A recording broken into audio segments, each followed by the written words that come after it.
నమస్తే, welcome to Rudra TV. Glamour రంగంలో నటీనటుల వ్యక్తిగత జీవితాలపై ఎప్పుడూ ప్రేక్షకులు, మీడియా వ్యక్తులు ప్రత్యేక ఆసక్తిని కనబరుస్తుంటారు. ముఖ్యంగా జీవితంలో ఒక దశ దాటిన తర్వాత ఒంటరితనాన్ని దూరం చేసుకుంటూ 50 ఏళ్లు పైబడిన వయసులో రెండో వివాహం చేసుకుని కొత్త జీవితాన్ని ప్రారంభించిన భారతీయ నటీనటులు ఎందరికో ఆదర్శంగా నిలిచారు. ఈ జాబితాలో ప్రముఖ నటుడు ఆశీష్ విద్యార్థి ఒకరు. ఆయన తన 57వ ఏట రూపాలి బరువాను రెండో వివాహం చేసుకొని అందరినీ ఆశ్చర్యపరిచారు. వయసు అనేది కేవలం ఒక సంఖ్య మాత్రమేనని, జీవితంలో ఏ క్షణంలోనైనా తోడును వెతుక్కోవచ్చని ఆయన నిరూపించారు.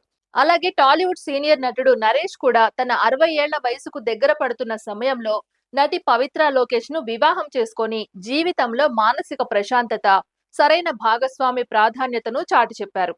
మరోవైపు బాలీవుడ్ నటుడు మిలింద్ సోమన్ 52 ఏళ్ల వయసులో అంకితా కొన్వర్ ను వివాహం చేసుకోగా, టాలీవుడ్ ప్రముఖ నటుడు ప్రకాష్ రాజ్ తన 50వ ఏట సోనీ వర్మను రెండో వివాహం చేసుకున్నారు. ఆ తర్వాత వారి 11వ వివాహ వార్షికోత్సవం సందర్భంగా పిల్లల కోరిక మేరకు మళ్లీ వివాహం చేసుకోవడం విశేషం. అదేవిధంగా సీనియర్ నటి సుహాసిని మణిరత్నం సోదరి నటి అనూష హాసన్ తన 50వ ఏట రెండో వివాహం చేసుకొని సంతోషకరమైన జీవితాన్ని గడుపుతున్నారు. ఈ నటీనటులందరూ సమాజం విధించే సాంప్రదాయ వయో పరిమితులను, సామాజిక అపోహలను పక్కన పెట్టి తమ వ్యక్తిగత సంతోషానికే ప్రాధాన్యమిచ్చారు. వృద్ధాప్యంలోకి అడుగు పెడుతున్న తరుణంలో మానసిక అండ, ఒకరికొకరు తోడుగా ఉండడం ఎంత అవసరమో వీరి నిర్ణయాలు నిరూపిస్తున్నాయి.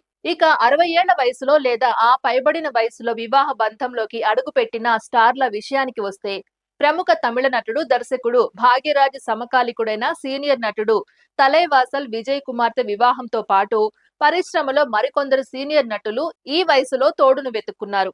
ముఖ్యంగా హాలీవుడ్, బాలీవుడ్ ప్రభావంతో ప్రాంతీయ చిత్ర పరిశ్రమల్లోనూ 60+ వయసులో పెళ్లి మ్యాటర్లో ఉన్న అభ్యంతరాలు నెమ్మదిగా తొలగిపోతున్నాయి. ఇటీవల 60వ ఏట అడుగుపెట్టిన నటుడు అమీర్ ఖాన్ జూలై 2026లో వివాహం చేసుకోబోతున్నారని వార్తలు ఈ చర్చను మరింత ముందుకు తీసుకువెళ్లాయి. చర్మాంకంలో ఒంటరిగా మిగిలిపోవడం కంటే సామాజిక విమర్శలను ధైర్యంగా ఎదుర్కొని నచ్చిన భాగస్వామితో చట్టబద్ధంగా జీవితాన్ని పంచుకోవడం గౌరవప్రదమైన విషయమని ఈ తరం తారలు తమ జీవితాల ద్వారా నిరూపిస్తున్నారు. బాలీవుడ్ మిస్టర్ పర్ఫెక్ట్ అమీర్ ఖాన్ తన 60వ ఏట మూడో వివాహానికి శ్రీకారం చుట్టడంతో ప్రస్తుతం ఇండస్ట్రీలోనూ, సోషల్ మీడియాలోనూ హాట్ టాపిక్ గా మారింది. తన ప్రేయసి గౌరీ స్ప్రాట్ ను జూలై 5న ఆయన వివాహం చేసుకోబోతున్నారనే వార్తలపై నెటిజన్ల నుంచి భిన్నమైన స్పందనలు వస్తున్నాయి. ఈ నేపథ్యంలో అమీర్ ఖాన్ నిర్ణయానికి సీనియర్ నటి రాఖీ గుల్జర్ మద్దతుగా నిలిచారు. వయసుతో సంబంధం లేకుండా ప్రతి ఒక్కరికి తమ జీవితంలో సంతోషాన్ని, ఒక తోడును వెతుక్కునే హక్కు ఉంటుందని ఈ సీనియర్ నటి స్పష్టం చేశారు. హాలీవుడ్ నటుడు రాబర్ట్ డినీరో 80 ఏళ్ల వయసులో భాగస్వామితో కలిసి సంతానాన్ని పొందిన విషయాన్ని గుర్తు చేస్తూ, పెళ్లిలో సంతోషానికి వయసు ప్రాతిపదిక కాదని రాఖీ అభిప్రాయపడ్డారు.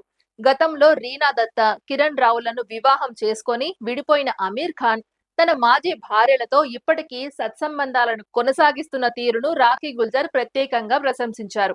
తాను అమీర్ తో కలిసి పని చేయకపోయినా ఆయన అత్యంత చిత్తశుద్ధి గల వ్యక్తి అని తనకు తెలుసన్నారు. విడాకుల తర్వాత కూడా ఇద్దరు మాజీ భార్యలతో స్నేహాన్ని, గౌరవాన్ని కాపాడుకోవడం అమీర్ ఖాన్ ఉత్తమ వ్యక్తిత్వానికి నిదర్శనమని ఆమె కొనియాడారు. కేవలం సమాజం ఏమనుకుంటోందని కాకుండా వృద్ధాప్యంలో ఒంటరితనాన్ని దూరం చేసుకునేందుకు వివాహం చేసుకోవడం తప్పు కాదనే చర్చను ఈ సంఘటన తెరపైకి తెచ్చింది. సమాజం విధించే వయో పరిమితుల పట్టింపులను పక్కన పెట్టి జీవిత చర్మాంకంలో నచ్చిన భాగస్వామితో కొత్త జీవితాన్ని ప్రారంభించాలనుకునే వారి నిర్ణయాలను గౌరవించాల్సిన అవసరం ఉందని ఈ పరిణామాలు సూచిస్తున్నాయి. ఇది ఇవాల్టి అప్డేట్. మరో అప్డేట్ తో మళ్ళీ కలుద్దాం. అంతవరకు చూస్తూనే ఉండండి రుద్ర టీవీ.